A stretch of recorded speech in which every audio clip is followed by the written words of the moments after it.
In 2018, there were 20,353 drug overdoses.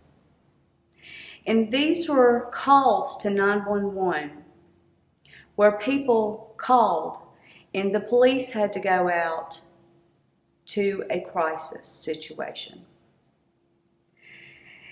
4,373 of those 20,353, that's 21%, were opioid overdoses alone.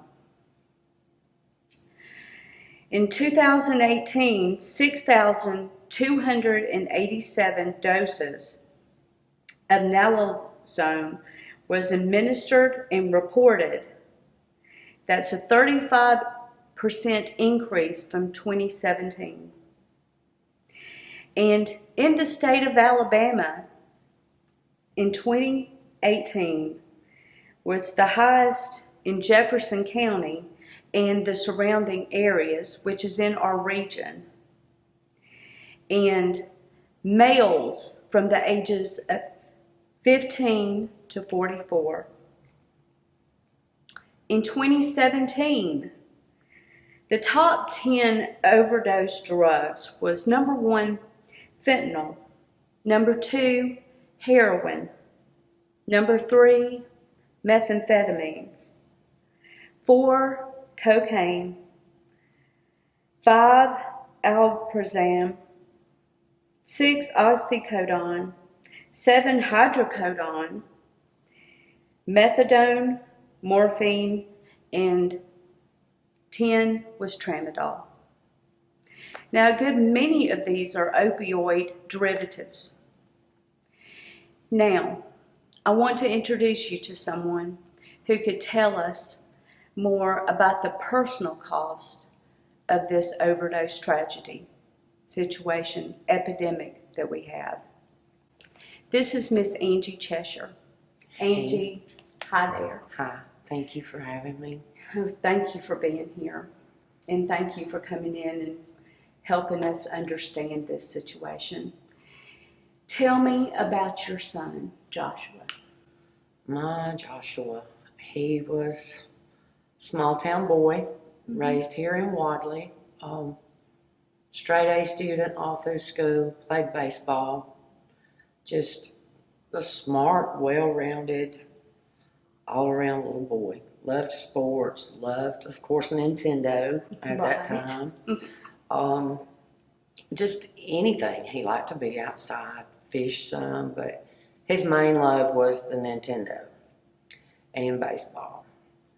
And straight up through, I guess, about 7th grade, that was him. He was schoolwork, baseball, schoolwork, baseball. Just bright, laughing. You know, he had his bad days like other kids did, but all in all, he was just a small town boy. Right. Just sweet as he could be. And you told me that he had trouble in school. Even though he was a straight A student, he had problems. Can you tell me about some of his frustrations that he had? I can. He was probably 5th grade. He was diagnosed with OCD. And his obsession was numbers, counting all the time. And even though he was excellent with math, he would take just a regular sentence, and by the time you said it to him, he was like, okay, there were so many words in that, and so many letters. And it got to where it was messing with him in school. I mean, he could take algebra, for instance. He could look at the question, give you an answer, but he would get frustrated with trying to work out the problem because he already had it answered. Right. So he went on medication for that and, counseling for that. And they finally got him settled in on something that would help him, but I eventually had to take him out and homeschool him. Right. And how did he do in homeschool? Did he still maintain contact with his peers and enjoy extracurricular activities? He did. We did the homeschooling, and he'd get up in the mornings, do that, have his afternoons open so he could still play ball when it was the season. Friends would still come over. They'd play ball in the front yard, or he would go to their house, or skating and things like that, and just carried right on. Still straight A's all the way with his homeschooling. Now, I homeschooled my son, and he told me, and he has told some of his friends, that he found that he had more of a social life and more of a personal life not being in school. That he had more time for friends and his extracurricular stuff being homeschooled. Right. And Josh was kind of that way because, just example, if he got through on Friday mornings, by lunch or so with his schoolwork, and he wanted to say go spend the night with one of his friends, or even at my sister's house with her kids, then he could leave a little bit earlier on Friday instead of having to wait until Saturday morning. Right. So he did have more time to enjoy stuff. That's great. Now, he had all these dreams, and he had all these things that he wanted to do. Share with me some of his dreams and his aspirations. He always wanted to be, of course, a professional baseball player, but he messed up an ankle in school, so that kind of knocked that out. And with the Nintendo and those games going up, new games, new equipment and stuff, he thought he wanted to be a programmer, and make the games themselves. But he didn't make it that far. He got out of school and decided, okay, before I go to college, I want to go out and work some. So he got connected up with some people that do resets. They call them resets in places like Lowe's and things like that, setting up I don't know what you'd call them, like flooring, exhibition type things. And so he took out on the road doing that at 17. Right, because the allure of money. Yes, and lots of it. Right, because, that is an extremely lucrative job. It is. Especially for a 17-year-old. Right, right. So, at what point did you notice that something wasn't right anymore? I'm going to think somewhere along 19, 20. You could see changes in him, and I didn't know a whole lot about any of the types of drugs or what to look for. I was always one of those, hey, he's smart, not my child. He knows better. Right. He wasn't raised that way, blah, blah, blah. All those things that anybody could say. But you would notice small things like he'd avoid eye contact with you. He would be looking for something with a flashlight all the time and not being able to find it. And I know I put it here, and, things like that. And eventually, I just asked him point blank, because if you didn't ask him point blank, you didn't get a straight answer. But Josh was very truthful. If you sit like this and ask him a question, you better be prepared, because you're going to get the answer. Right. And that's when the heartbreak started. Right. So did he come out and tell you that I'm using? He did. At one point in time, I asked him, I said, Josh, what are you on? What have you done? Because you're just, you're all over the place. And it was pain pills. Of course, the hydrocodone, Lorset things back in the day. And let's go back to what made him begin to take those medications. That I really don't know. It all, from what I gathered, started when he was out on the road working. And it might have been, they worked 12 and 14 hours because when they'd have a schedule to get this job done, pack up, get to another town, and get that job done in certain times. So that's all I could think was the hours. And I know some of the kids would take them because they'd give them energy, Right. And plus the aches and pains that probably went along with all the lifting, but he never specified that. Right. Because I know that you told me at some point he had a couple of car accidents, which did extreme physical damage to his body. Right. But he already had a usage issue before he had those. Right. He had been using on and off for probably 10 years. He didn't live with me. He's once he got in his 20s, he's a grown man, did what he wanted to do. Right. And that's what he done. But then he got to the point where he had a son. He was working meat cutter in grocery stores and just, home and everything. And then that fell apart.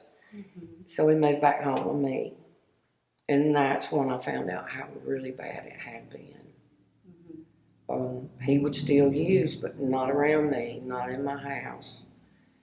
And at times when he would come in and he'd go straight to bed. He didn't want me to see him that way. Right. But I seen it. Right. And two, as a mother, having raised this child and been constantly with this kid growing up, I'm sure that you realized something is just not right. He's not acting like himself. There's something going on. And you couldn't put your finger on it, but you knew it was something wrong. At what point was he using the most? I would say from the ages of 20 to 25 in that area. And all of his friends were too. It wasn't just him. There were several, probably 6 or 7 of them. Always together, same clique, worked together, stayed together. So, everything one of them done, they all done. Right. And I'm sure they enabled each other. If one of them's just, I'm thinking about not doing this anymore because it was constantly around them. Right. They continued to feed each other's habits. Exactly. And he, when he did quit, and he actually went to rehab. When he come out, he said it's so hard to be around my friends, people that I call my brothers and my sisters that I love dearly, and they would die for me because it's hard to turn it down when everybody says, "Here, you want some? You want some?" And he said that was the hardest part of it, just constantly having to turn somebody down. Right. And two, these accidents that he had, I know in one of them he damaged his neck and his back. And can you tell us about what kind of injuries and what his pain level was on a regular basis? Well, the first one, he was going over Greenbrier Mountain in Anniston and hydroplaned, went off the side of the mountain and hit an oak tree that was probably yay big around, about 4 feet off the ground, head on. And that jarred his neck, his upper back, busted his face up. And the doctors told him, it kind of kinked his neck a little bit. And they told him then, you're not going to be able to take any more impact on your spine. So there for a while, I took him back and forth to work. Or when I was still working, we worked real close to each other, so he'd just ride with me. I'd drop him off, go to work, pick him up, come home. But then he had another wreck. On the way to work one morning, he fell asleep. And probably 4 miles from our house, he went to sleep. He went off the side of the road, upside down down an embankment head on into a tree. And they thought the C1 and 2 vertebrae in his neck were broke. So he had massive neck, shoulder, upper back pains, migraines, and anytime he went somewhere to try to, find out how bad it was, see what he could do to get help, they thought he was just seeking drugs. Ain't nothing wrong with you. Because they had records and documentation from when he was in rehab. Right. And they put that label on him and denied him access to much needed health care. Right. Because of the stigma. Right. They're not really hurting, they're just hunting drugs. Right. And there's a lot of people that applies to. I mean, I have the disc at home, the DVD that shows his test on his neck and stuff, and the vertebrae in his neck were turned nearly completely sideways. But numerous trips to emergency rooms, they didn't help him. Right.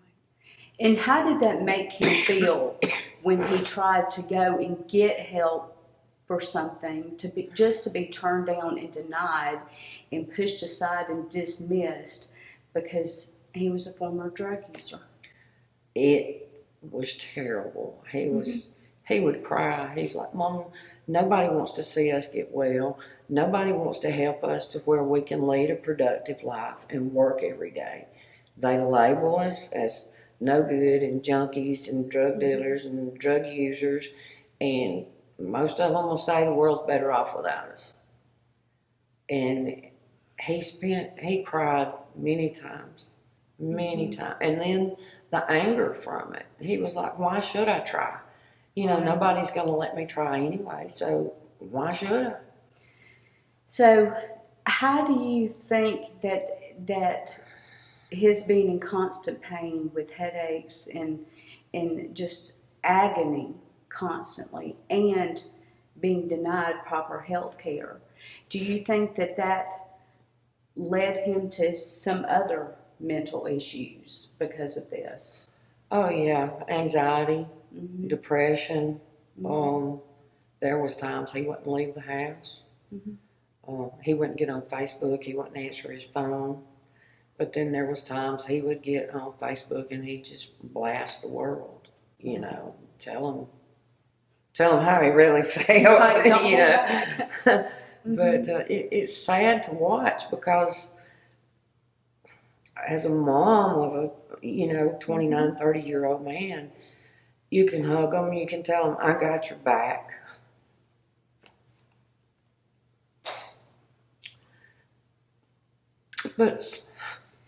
But the world doesn't. And some things you can't do for them. Right. That stigma with that label is the cruelest thing that one person can do to another one. Because he asked for help so many times and he couldn't get it. Right. And do you think that this dismissing, this frustration, this anger led this man who had cleaned up his life and was struggling to get back on the right track? Do you think that's what drove him to take it one more time? I think, honestly, because he had just started a new job.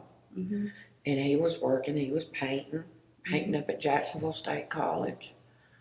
So happy. I was in the hospital that week. I had surgery on my neck.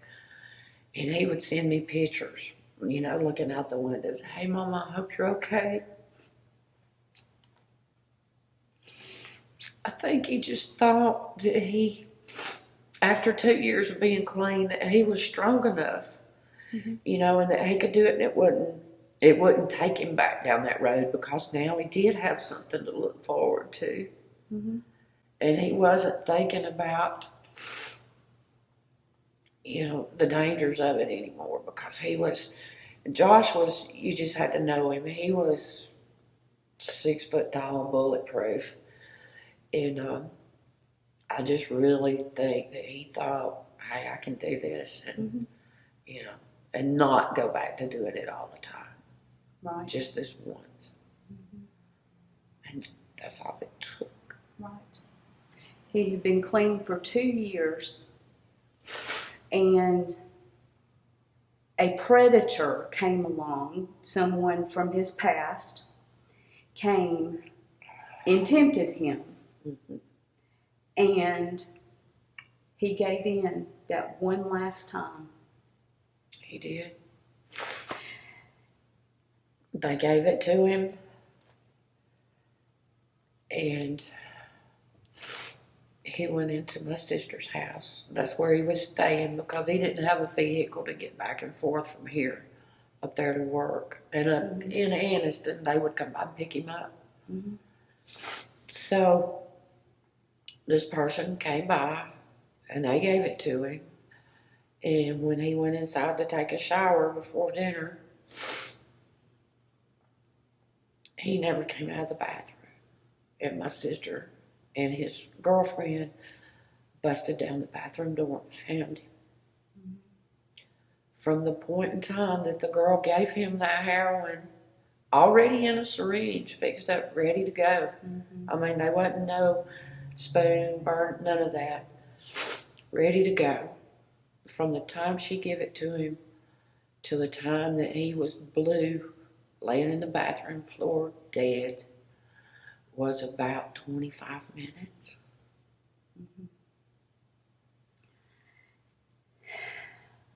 And at the time, you had just had surgery, and you were recuperating at home.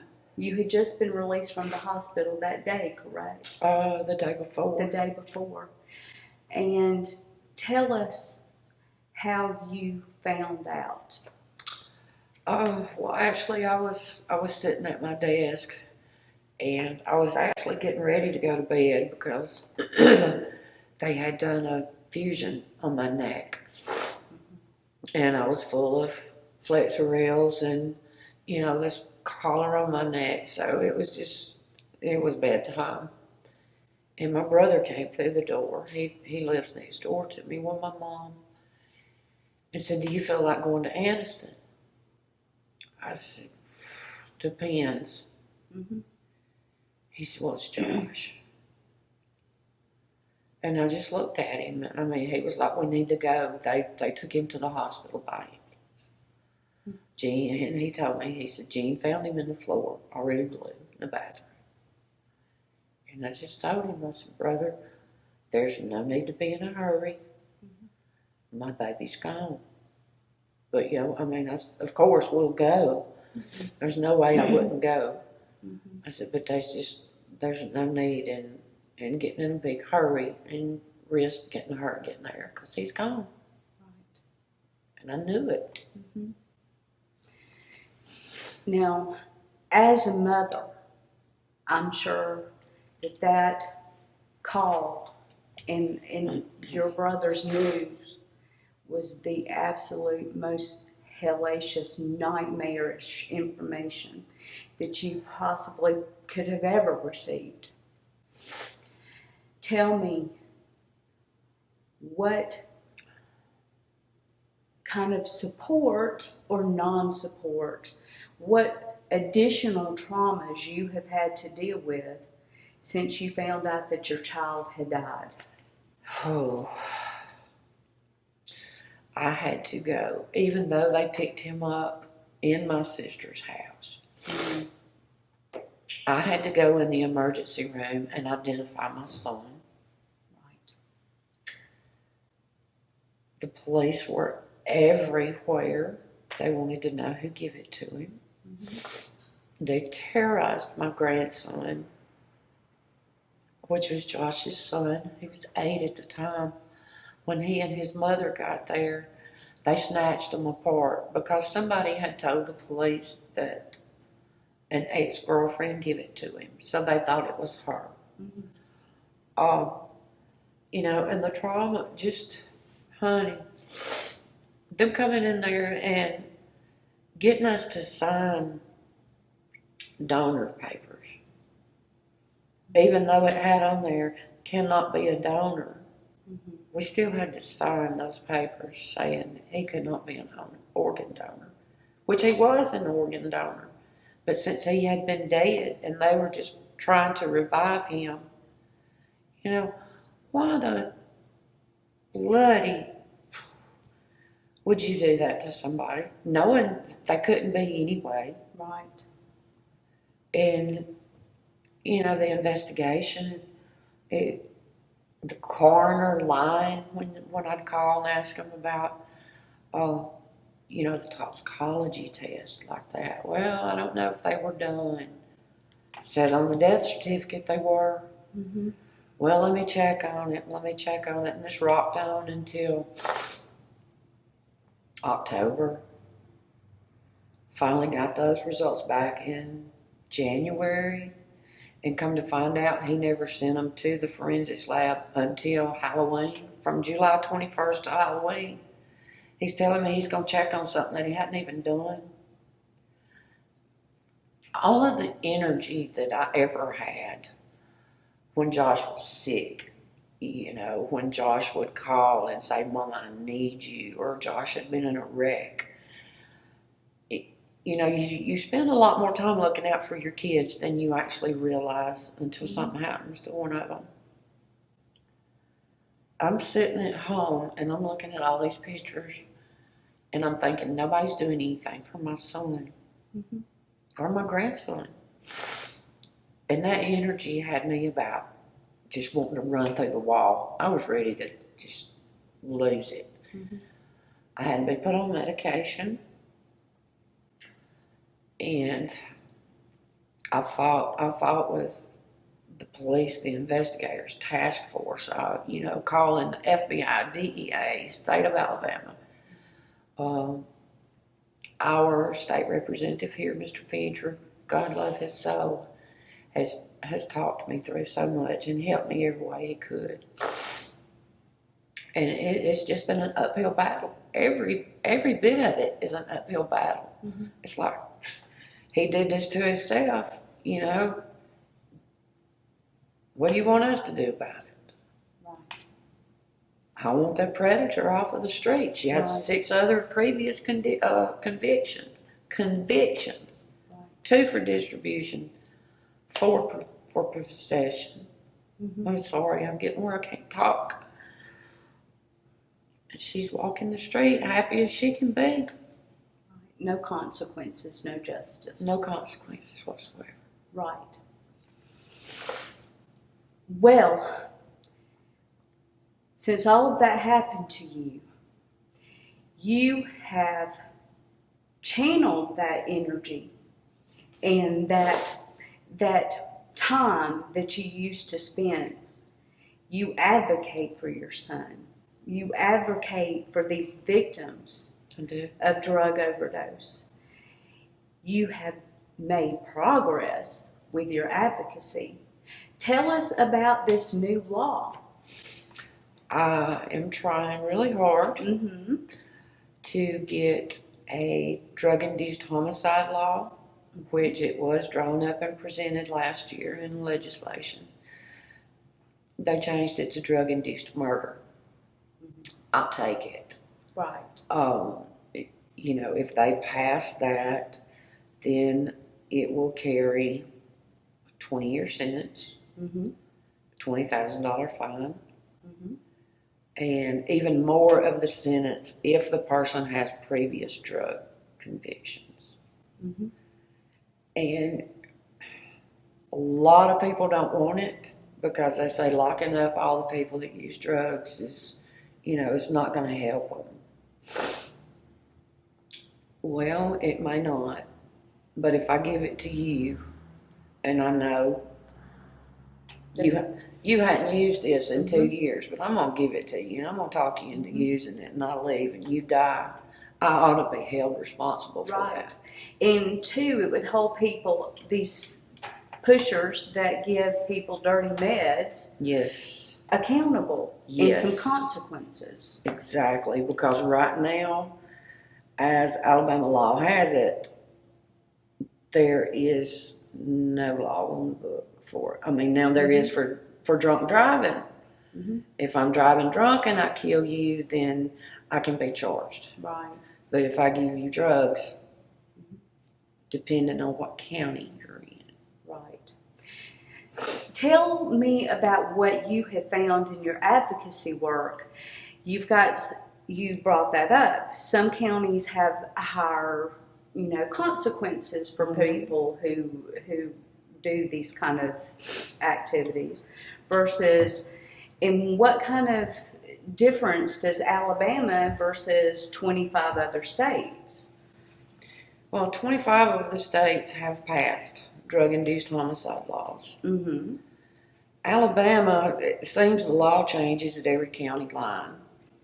Right. Because places like Huntsville, over in Jefferson County, I think Shelby County, there are incidences, and they are reported by the DOJ, that the Department of Justice has prosecuted federally just from one person being given heroin and dying. So what I don't understand is if they can do that in Jefferson County, in Shelby County, in Huntsville, Coleman, larger cities, why can't they do that 65 miles away? Right. My child did not go out looking for the drugs that killed him. No. He was hunted down and he didn't have to take it. And he's a grown man. But I don't know why. I'll never know why. But I want to see the law in place that every county is treated equally. If the feds are going to prosecute it, then I want the feds to prosecute it. If it's going to be up to the counties, I want them to do it. But I want them to have what they need. Like the State Bureau of Investigation told me, please don't quit. We need this law so we have something to stand on when we do make these arrests. Right. And 72,000 kids a year in the United States. Those are brothers, sisters, mothers, fathers, aunts, uncles, grandkids. I mean, if you stop and think of those 72,000 that's died, and you think of their families, you think of their kids, somebody's got to stand up for those kids. Right. Or when those kids get 15, 20 years old, they may fall in the same path that parent did. Right. And what percentage, because you have talked to a lot of mothers, a lot of brothers, a lot of sisters, lots of aunts and uncles, friends, neighbors, relatives of these people who have died of drug overdoses. What percentage do you think that the people that you talk to, that you have known personally, that you have heard stories about, what percentage of those people do you think are self-medicating for some injury or some mental illness that has been not addressed, or some pain issue that because possibly they have had a history of substance abuse that people refuse to take them seriously and dismiss them? What percentage of the people that you are aware of do you think it's a high percentage or a low percentage?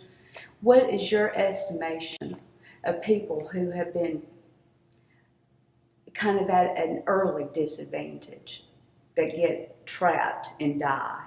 I think that percentage would be high. Because just like in Josh's case with the OCD, and he was on medication for that. When he got old enough that he lost his insurance, then he didn't have any way to control all these thoughts. Right. So just like with him, I'm sure there's people with ADHD, people with knee problems, back problems, whatever, that don't severe anxieties that do not have insurance or any means of getting help, so they just get it wherever they can find it. Right. I think probably I think I read somewhere in the statistics, 1 out of every 5 people you meet on the street has a substance abuse problem. Right. And that's pretty darn high. That is very high. And especially, it seems like a whole generation of our youth is gone now because of the opioid epidemic and because of not having access to proper health care, mental health care treatment. Right. We are losing our whole future because of not having basic health services in place to help these people. Right. And as a consequence, you've got mothers, you've got children being raised by the system or grandparents. Mm-hmm. Now, tell me, how hard is it? Because I know Josh had a partner who did not have these issues that could raise their child. Right. But there are so many people that both parents are MIA, and the grandparents have to take up and raise the babies that are left behind. Mm-hmm. Tell me what you think that they need help with, and do they have any resources for help to pick up the slack where these parents who are not there because of this substance abuse issue and their addiction, what kind of resources are available to them? Very limited. Mm-hmm. Very limited. And especially like if it's a female, Mm-hmm. you know, you've got a mother that she wants to stay high, she runs off, she leaves her kids. Mm-hmm. She doesn't want to give those kids to somebody because that's her Medicaid. Right. That's her food stamps. Both of which can help her to either get her Suboxone to sell, to get something else, or sell the food stamps to go get something else. The grandparents are just like, here's the kids. Take care of them. And most of them will because they don't want them in the system. No. You never know when mom's going to come back in. You never know when dad's going to come back in, who they're going to bring in the house with them. Mm-hmm. You know, the instances of you've got kids running around the house that may pick up a spoon that's just had heroin burn in it. I mean, you know, all those risks. And the grandparents have no help. They don't have anybody to stand up and say, okay, we're going to help you with custody of these kids so you can take them to the doctors. You can help them get therapy, you know, whatever they need. We'll help you get them signed up for Medicaid, food stamps. They don't have that. Mm-hmm. I've seen it firsthand. Even though there's a paper you can fill out on Court online to get emergency custody, you fill it out, you take it to the judge. They tell you it's not any good, you're going to have a lawyer.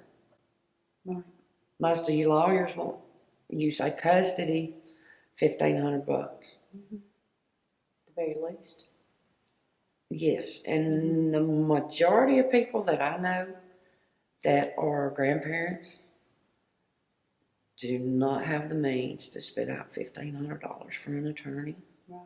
They just don't have it. Especially having taken the financial burden of raising their children's children. 1, 2, or 3 And, kids. Right. They don't have the extra resources to give to that. Right, because they have to buy school clothes, you know, computers if they need to do the schooling at home now. And their little diapers, formula.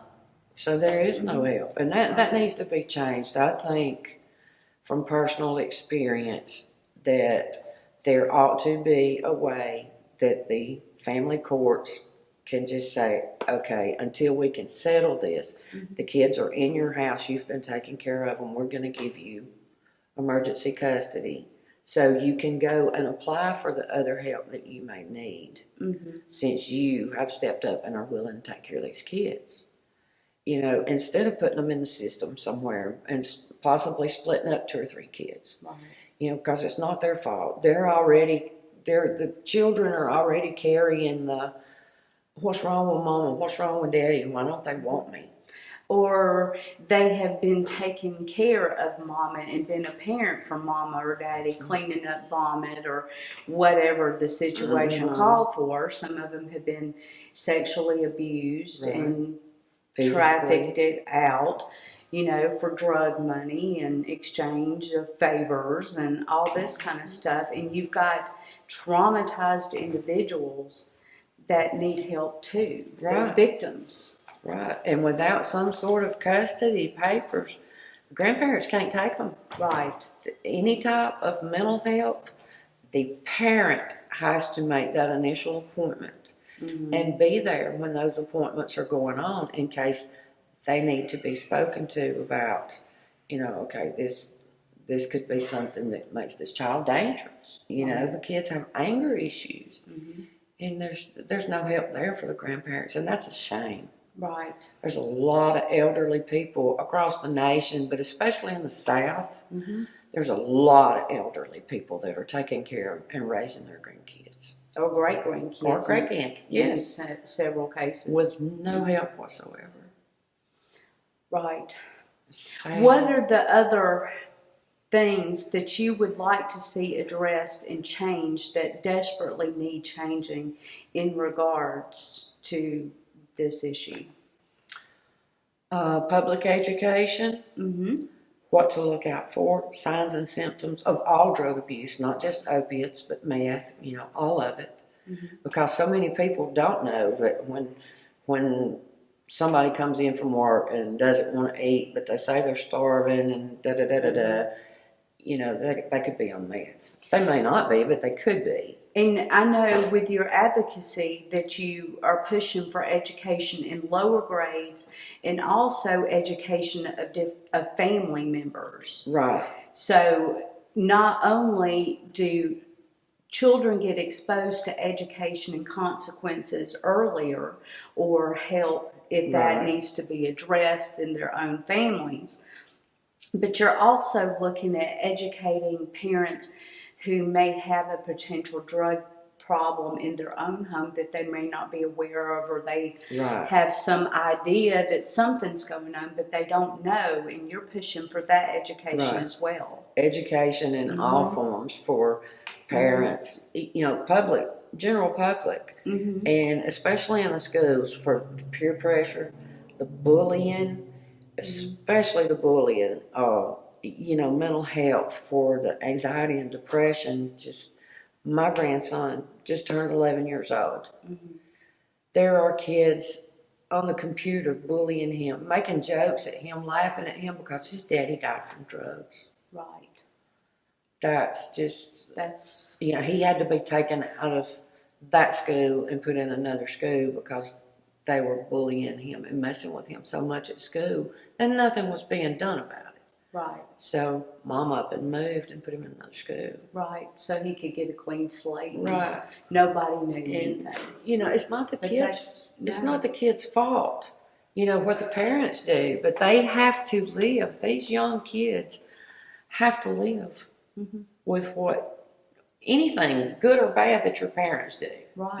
They've got to live with that. Right.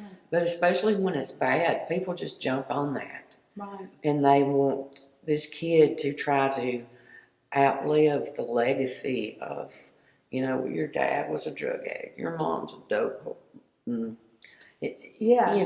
like that. And it's not the child's fault. And that causes a lot of anxiety, a lot of anger, depression. And you know what the anger is going to lead to eventually. Right. Trouble. Of some sort. Right.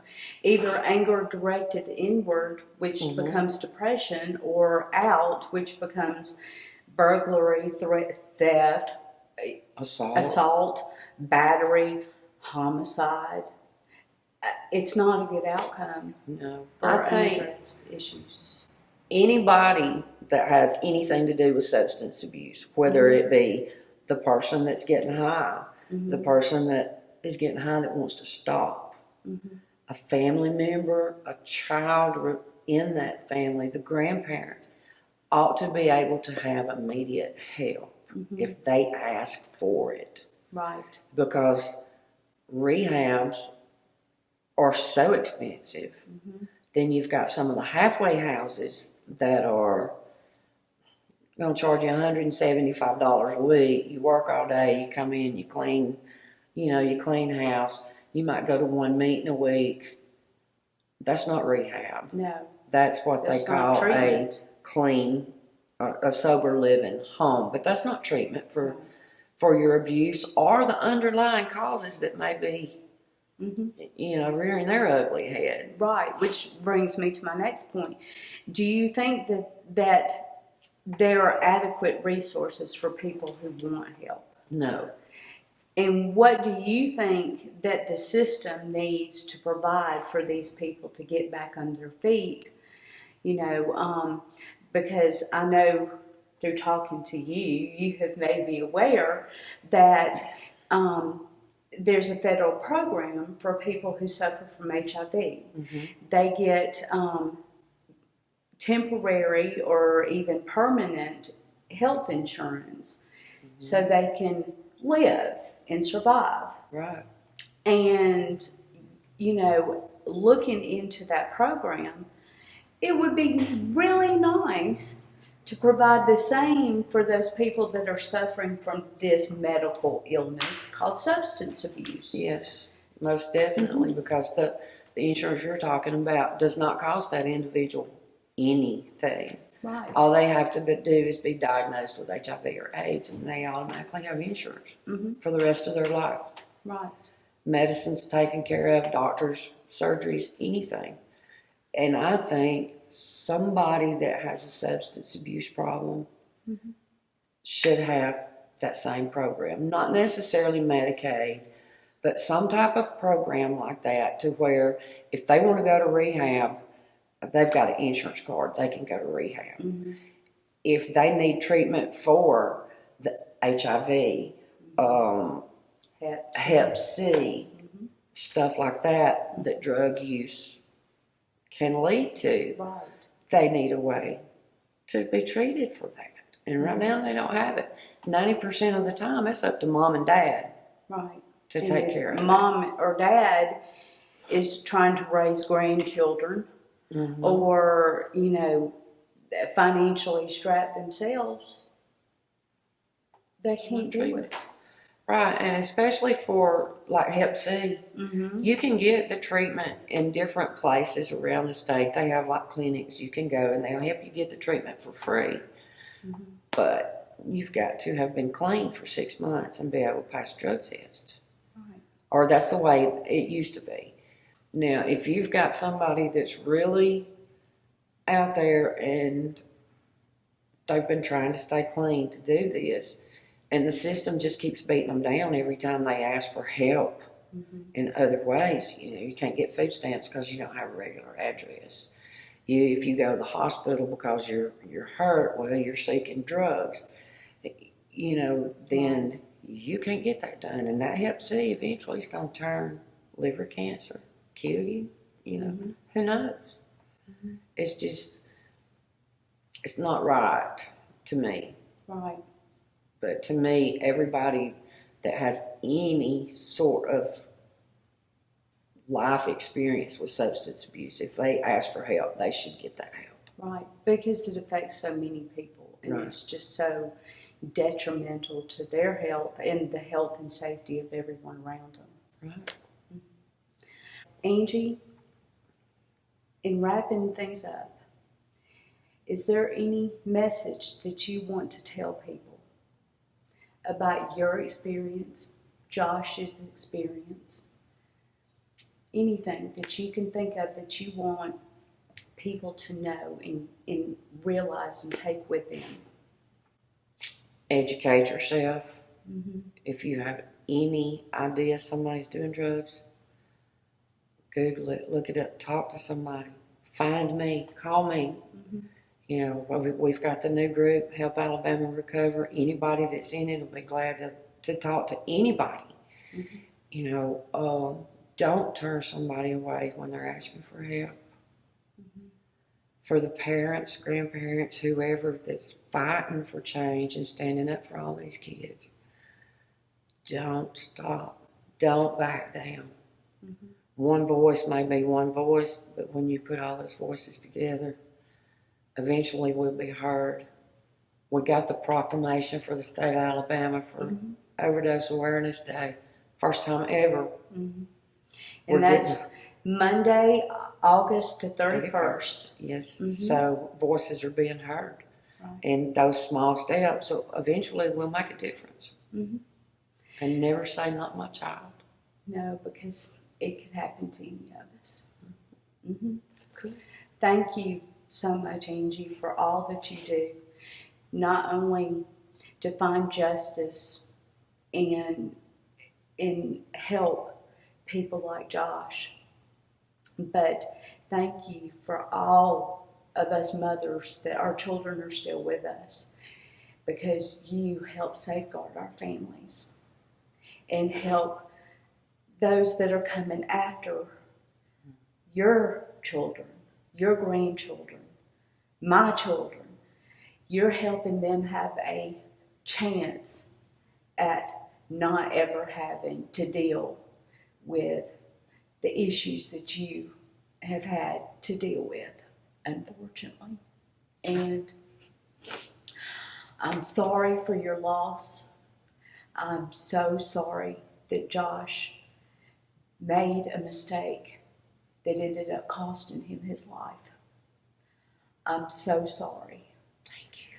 But you are a strong woman, and you have turned it around to benefit everyone.